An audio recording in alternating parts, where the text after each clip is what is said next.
What does Medr need to do to support more people in Wales to get access to opportunities to learn?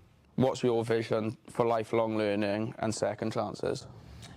Well, I think probably listening to you today is sort of like that's exactly it in a nutshell, isn't it?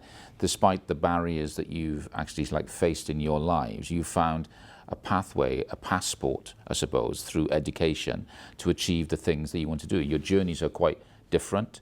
Your futures maybe look quite different as well.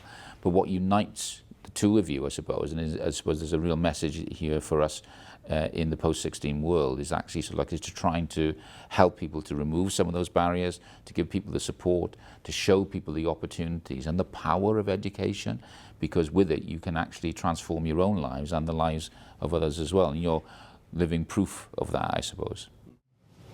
Yeah, so what do you think the biggest challenge will be?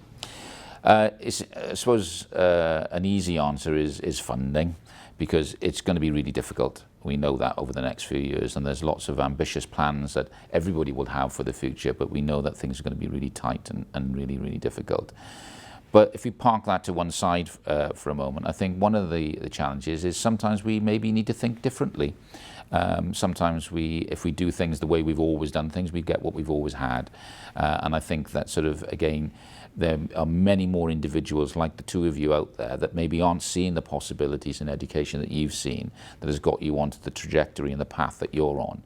So I suppose one of the challenges is how we get everybody to work together to think about how do we make the system, make the provision even more powerful in Wales in the future. My last question would be, what do you think the learning for adults and lifelong learning would be the coming 5-10 years? Well, again, I hope sort of one of the duties that we have as Medr is to promote lifelong learning, to think about how we're doing that.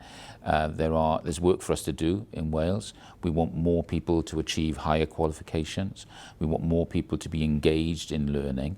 So I think in 5-10 years' time, what I would hope is that there are more Zainas and Isaacs out there. There are more people that are actually accessing learning and upskilling the skills that they already have.